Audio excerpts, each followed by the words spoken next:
Why do so many JD Edwards security cleanup projects start strong and then stall before real progress is made?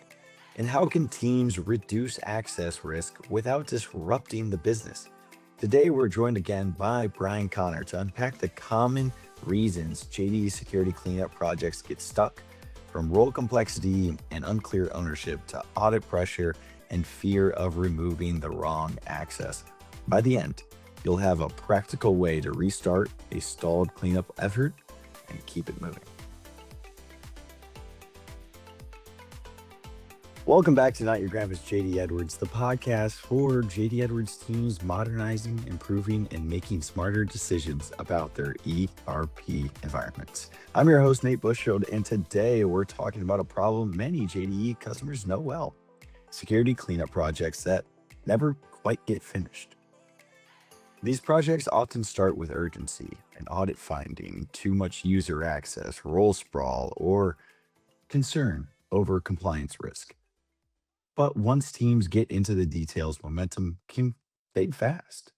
And that's because JD Security Cleanup is not just a technical project, it touches business processes, user productivity, compliance, change control, and risk management. And to help us break it down today, we are joined once again by Brian Connor, a recurring guest on the show and a trusted voice on JD Edwards Security. Brian, welcome back. But for the listeners out there that may have not caught your previous episodes, could you give us a quick refresher on your background and the kind of JD security work you help customers with? Absolutely. Thanks for having me back, Nate. And I would say go look for those episodes. Go find them and download them and listen to them. Thank I've you. been working in JDE since 1995 and focused on security and compliance since 2009 exclusively. What do? I help JDE customers identify, prioritize, remediate, and monitor financial and operational risk. Yeah. Yeah. And you've been doing that for many years now. And we love having you on this show because we really do talk deeply about JD Edwards security, like we're doing today. So let's start with an easy one. What usually triggers a JDE security cleanup project? Projects like this are usually driven by something that IT has noticed or found in the system. They start pulling on the thread and investigate and determine that there's a lot of work that's needed. So they scope out a project for the work that they found. Yeah. And could an admin easily remove access to quickly fix some of these issues? Absolutely. Admin has access to do whatever they need to in the system. The bigger question is, what's the impact of removing that access? Does it break a process or prevent an order from shipping? So it's easy to do, but understanding the impact to the business is not always easy. And there is always a lot of questions when it comes to how does this actually impact my business? So let's look specifically at like role sprawl. What is role sprawl and how does it happen in a JD Edwards environment? So role sprawl is when users have roles that are not part of their current job description or job duties. And it's very typical in most JDE instances. What happens is access is granted to users based on copying the access from somebody else. So you have a new joiner and you get a ticket that says copy access like Joe. Um, so you get everything that Joe had access to. When a user moves jobs, new roles are added, and the old roles usually don't ever get removed. The person who moved is usually going to backfill and provide support for a period of time, but they never go back and say, "Hey, I'm all done. You can take my old access away." It stays there, and they aggregate access over years, and then they get copied to the next person. Mm. So yeah, it's that revolving door of one person leaves, but they don't have their access revoked. And Correct. you're right. It could turn into 8 people with the same access because they've had people move up in the company and they keep moving and moving and they just never revoke any of the access, which can get a little bit, it can be an issue. Let's just put it that way. It's a pretty common issue. That is true. So maybe some of these people, but maybe other people in the company, do you see a lot of people resisting like a security cleanup? There can be resistance. Usually, the resistance will come from the business side, and it usually is there because they've gotten burned before. Restoring access becomes complicated and tedious. In the meantime, they're unable to do some of their job. They have the pressure to get things done, but they can't because access has been removed. Um, so if the business doesn't have any input into the project, they don't trust that it's going to be done right. Interesting. So there's a little bit of a trust barrier there, or is it just because there's a lack of understanding? Is there I think it's a little bit of both. If they're not involved, they aren't sure what's being done, why it's being done. They feel like IT is focused on uh, putting handcuffs on them, making their jobs more difficult when really it is something that's being done to remediate risk for the business. But the stated goal should be to make sure that end users can do what they need to for their jobs. And oftentimes that's yeah, not communicated. yeah. So maybe there is that resistance, right? And in the middle of a actual cleanup, the job is left unfinished. What's the real cost of leaving one of these cleanups unfinished? Well, the original problem still exists, just in a partially resolved state. So you have some areas that have been maybe fully cleaned up, maybe only partially cleaned up. And when you leave something like this in an unfinished state, user trust is even further eroded because you've started down the road, you've asked them for input, and then you stop and nothing gets done with that input. And that makes it harder to get buy-in for any future initiatives. And that kind of ties back to the previous answer of they've gotten burned before, and there's a lack of trust that it's going to be done completely and correctly. And that's a great foundation because it really explains why these projects can feel overwhelming from literally the start. It's not just a list of users and roles, it's business process, it's risk, compliance, and operations all tied together. So now that we really understand why JD Edwards security cleanup gets complicated, let's look at why these projects lose momentum once they're already over or underway. So, what are the biggest hidden blockers that cause JD security cleanup projects to lose momentum? I think many of these projects are driven from an IT focus and are not clearly defined. The project, especially a security cleanup project, is going to touch multiple areas of the business, all the functional areas, and those areas were not consulted in the project planning and implementation stage. And there's usually not a plan for validating and testing changes to ensure there's no business disruption. So really I think a couple of the biggest blockers are IT driven and not involving the business or compliance in the planning aspect of the project. So, would you say that those are the most often uh, issues that arise that actually stall these cleanup projects, or are there more? I think those are the biggest issues. So not involving the business, not being clearly defined, and not having a definitive outcome that is expected or deliverables that are expected coming out of the project.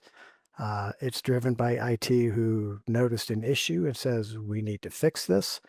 And so they focus just on that area and don't involve everybody that needs to be or clearly think through and define what the expectations are for the work. Mhm. So, maybe maybe to combat this, who should maybe own the JDE security cleanup project so that we don't see these issues arise? I'm not going to make a lot of friends with my CNC technical people with this answer. However, I strongly believe that JDE security and any security related projects should be owned by the business, full stop. They know what access is needed to get the work done. IT's job is to implement and provide the guardrails to make sure access is limited and appropriate, along with internal audits guidance related to compliance. Yeah. So it's two teams working together to make sure that on one side that the project gets done. Then on the other side, make sure that it's getting done the right way. Am I right in that? 100%. Yes. There. See, that will bring the trust with it. It'll allow some of these cleanup processes and like it will allow everyone a part of it to understand what's going on and exactly what the benefits will be and how to get there. Mhm. And that at the end of the day, that's the best type of project because It, that it is as absolutely clean is. cut. That's as clean cut as you can get. So why maybe do teams underestimate the business process knowledge required for something like this? Well, typically projects are driven by IT, and IT does not usually understand the intricacies of what the business needs to do or who needs access to specific functions. Built-in JDE controls such as batch approvals or AP payee control and bank account masking are often not considered. And so they start trying to restrict access when there's other controls that already provide mitigation to some of the things that they're concerned about. Okay. Mhm. So maybe let's switch gears a little bit. How does a lack of data make cleanup projects stall? Well, if you don't have the data necessary to make the appropriate decisions, decisions don't get made. If you haven't involved the business resources from the start, at the point you need a decision, now you're left trying to figure out who to involve while the project is just sitting there and then gathering the data that that person's going to ask for to be able to make that decision. So you need to have that up front and as you've noticed, it's a recurring thing. You need to have the right business resources involved. Yeah. And maybe like when you're testing, do you see the lack of data kind of creating a bottleneck, or are there maybe some other things that can come into it? Testing typically is one of the pain points in any security project. Yeah. What it comes down to is users aren't sure what to test and how to test. Test scripts, if they exist, are frequently well out of date. Um, and then getting time away from their primary job responsibilities and functions, especially when the request comes in with little notice, becomes a major concern. Yeah. And so a little bit earlier in this episode, we talked about the two teams working together. What happens when cleanup is not followed by like a better governance between these two teams? Well, you end up right back where you started. It might take 6 months, it might take 18 months, but if you don't have the governance in place to control access going forward, you will end up back there. So you need to have a solid plan with enforced policies to back it up to make sure that you don't revert back to the previous state. Mm. And that's helpful because it gives our listeners a way to recognize the real blockers. A stalled cleanup project may look like a technical issue on the surface, but underneath, it's usually an ownership, prioritization, or even a process issue. So let's say a team is listening right now and they're thinking, that's exactly where we are. We started this project, it got messy, and now we're stuck. How would you say they should think about restarting? I would go back to review and understand the original requirements. What did you set out to accomplish? Um, Once you have that information, again, good data, involve the business and internal audit. Make sure all the parties have a say and understand what the business justification is. You need to have a well defined scope. If it has been a long time since the original effort was started or it's been stalled for a long time, a new analysis will be needed to get the scope right. And then you need to prioritize based on risk and business needs and availability. So that was a lot of stuff. What would you say they should focus on for the first 30 days of one of these projects? You need a project sponsor and named users that are able to make decisions on behalf of the business users, a clear understanding of the project deliverables and the responsibilities of all the project members, defining timelines that are reasonable and take into account business cycles such as month end close or seasonal business.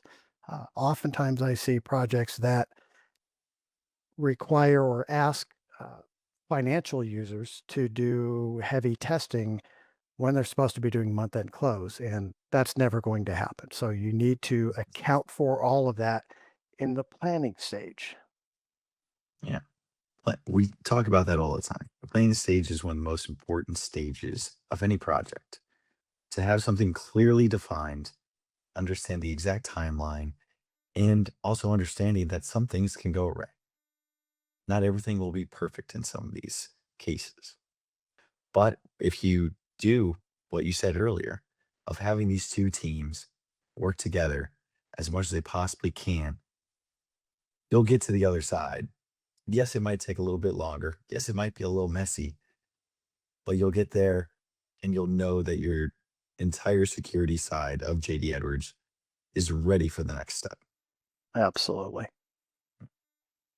So, what should maybe these teams prioritize in terms of like what should they clean up first?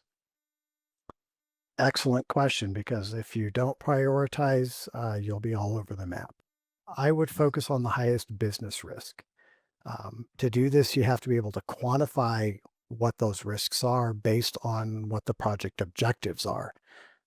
In some cases, you also may be able to identify some quick win actions that demonstrate progress for all members of the project team and leadership and have minimal business impact. So that low hanging fruit oftentimes can provide a little bit of motivation and incentive to show that, yes, things are working and we're improving things.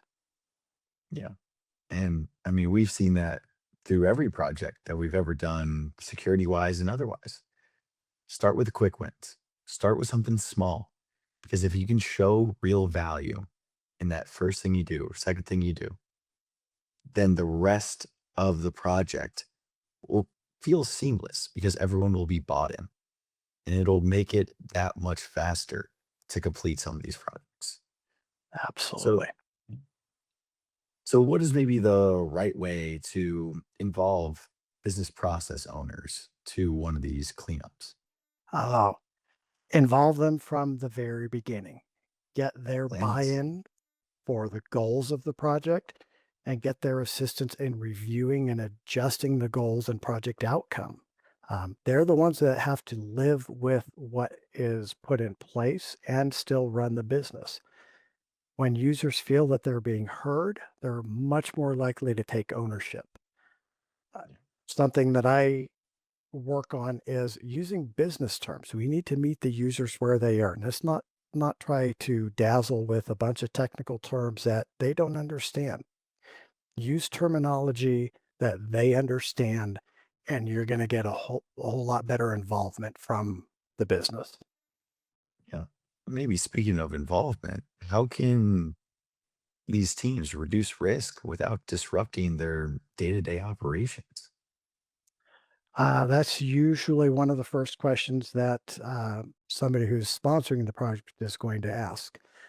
The best way that I have found is to implement a split table configuration for security and role relationships. This allows you to complete segregation from your live system to be able to make changes, test, and validate with zero impact to the live system. Meaning you don't have to worry about if I take that access away from uh, the accounts payable team, that is going to keep them from being able to pay your vendors. You've got split tables, split role relationships, and there's zero risk to your day-to-day operations. Yeah. And that makes a lot of sense. But maybe what role should change control play in all of that? Change control is paramount. Everyone needs to understand the scope of the change, what is happening, who's affected, and not just that, but a rollback plan. Things are going to happen. Somebody's going to say, yes, I'm good with this change. And then when it goes live, all of a sudden, they forgot to consider something. And so you need to have a plan to be able to roll back that change so the business can continue to do business. Yeah. To function on that day to day basis. And that's a really practical way to think about it. The goal is not to oil the ocean, so to speak, and fix everything overnight. Right. It's to restart with focus, prioritize the biggest risk, and make progress without creating disruption. But once that cleanup work is done, the next challenge is keeping it from sliding backwards. So let's talk about what happens after the project. How do JD Edwards teams prevent security cleanup from becoming a one time project that slowly falls apart again? Um, so as part of the project, so again, part of the planning is define new policies and procedures for managing security based on your stated outcomes from the project. These should be implemented at the start of the project. This will help keep any new issues from appearing while you're cleaning up the old issues. The team, especially IT, needs to be open to reviewing and adjusting the policy and procedures during this time to fine tune for what works and what doesn't. IT, business, audit are all going to find things that sounded great during the planning stage, but in practice, maybe they need to tweak a little bit. So be open to adjusting things as you discover them during the project. Also, have a plan to review the policies annually to make sure they're being followed and are still applicable. Yeah. So, if we're talking about those changes, what would maybe like what should a sustainable JDE security operating model include?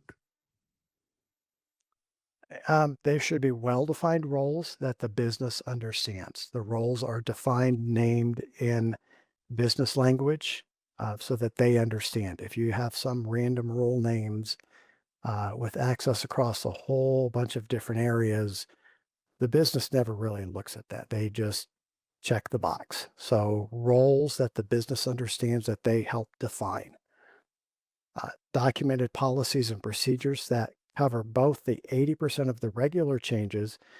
And what people tend to forget is the 20% or the one off changes or exceptions. That also needs to be documented and thought of so that you have a policy and you don't just handle those exceptions or those firefighting scenarios however you see fit. There needs to be rhyme and reason to everything you do, whether it's daily or firefighting. And an annual review process, as we mentioned before, to validate the security setup has not regressed. So, in that annual review, would that be the time that companies are also reviewing like JD access, or is that just for security as a whole? Um, it would include the JDE access. So I would include in that user access reviews are typically done annually due to the effort involved. If you have roles and access the business truly understands, you should be able to do this biannually, which means you're reducing your risk because you're checking twice a year to make sure that you have the right access in place for your users. Access for privileged users should be reviewed quarterly. So CNCs, security people should be looked at quarterly. Compliance issues, including for privileged users, should have a continual review process as issues here can result in fraud. So that needs to be a continuous review process. And so here at ERP Suites, we've been talking a lot about modernization. How does modernization make security cleanup even more important than maybe it is right now? New tools and capabilities equal new ways of accessing and manipulating data in the system, whether it's the chatbots, AI agents, um, orchestrations, whatever it can be. If you don't have a well defined security model with the accompanying policies, there's a real risk that new tools having elevated access and being outside the standard controls for review and compliance. Thankfully, what I've seen, especially within ERP suites, is security is part of the discussion from the very beginning. So it's not something that's bolted on at the end. It's considered from day one for everything we're doing for all of our AI work. Yeah. So maybe we're looking towards the end of one of these projects. What metrics should companies be looking at to see if the cleanup is actually working? When the project is completed, you should perform the same analysis as you did at the start of the project. Compare the results. You're looking at, apples to apples. Analyze that. You should see significant improvement across all areas that you were measuring. So this provides the data to demonstrate the progress. Um, Also, the usual bottlenecks and concerns have been eliminated. Reviews are completed on time and hopefully more frequently. Hmm. So, when should a company look to bring in outside help for one of these security cleanups? Clients typically engage with a consultant when internal resources are too busy with daily maintenance or other projects. It's not usually that the internal resources don't have the ability to do the work, it's they don't have the time to do the work. Having an outside consultant also brings a fresh perspective with a proven record of completing projects like the current one, which can help with perhaps projects that were previously stalled and some of those business trust issues. And there's a lot to unpack when you're looking to bring in outside help. But the main thing that you should understand is if it is going to make your business unstable, with a lack of better terms, if it's not going to allow you to continue operations on a day to day basis because of everything that is going on, then yes, outside help makes sense. Now, if it's a slower time, yes, you can definitely do that in house as well. But it's about giving the right resources to where you truly need them and not stretching your people too thin. Agreed. Right? But if your JDE security cleanup project has stalled, or if your team knows access has grown too complex over time, ERP Suites can help. Our team works with JDE customers to assess current access, identify risk, build a practical cleanup roadmap, and create an ongoing security process that protects the business without slowing it down. Visit erpsuites.com today to connect with Brian Connor or one of our many other team members for JDE Security. But that's our wrap on today's episode of Not Your Grandpa's JD Edwards.